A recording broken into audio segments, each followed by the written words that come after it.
Okay, here what we're going to be going over are two principles with regard to factoring.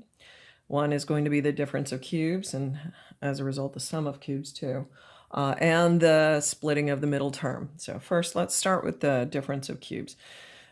What I've put in red here are the formulae for the sum of cubes and how to factor it, and the difference of cubes. And let's use an example here just so that you can understand it just a little bit better. Say, for example, you are given h to the third minus 27j to the third. Well, if you look at this, you'll see that this is a cube, and 27 is a perfect cube as well, and so is j to the third is a cube. So what we do is we transform 27 into 3 to the third, and then we can actually simplify it one step more and just say 3j, all of that cubed. Now we have a difference of perfect cubes. So we can follow the formula where we strip out one difference and are left with this entirely positive quadratic trinomial. All right, so we'll take these components here and we'll strip out one of them. So here's h minus 3j, and that has to be multiplied by h squared plus 3hj plus 3j squared, since it's that one term squared, it's b squared. So notation-wise, the last thing that we do is we then square it so that the coefficient, it doesn't look as messy that way. So everything else remains the same. The only thing that we change here is the coefficient, and then distribute that square to the j variable as well. Now, splitting the middle term and grouping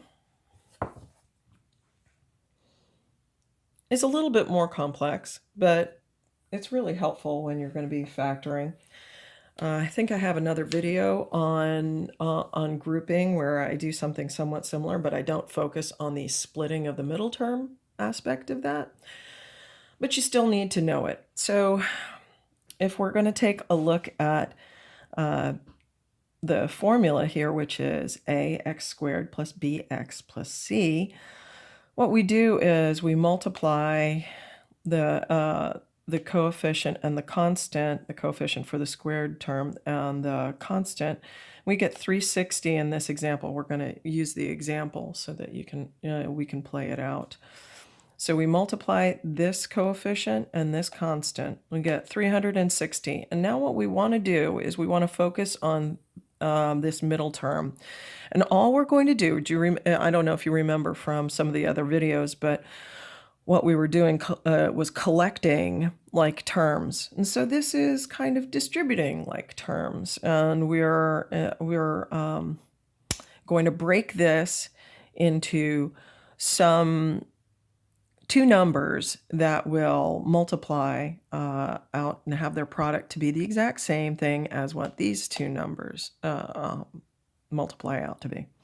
So 20 and 18 are 360, and for the sake of time, 24 and 15 add up to 39, but also have the product of 360.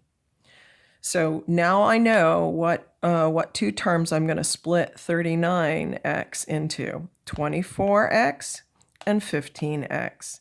And then once I've done that and expanded that middle term, I can group.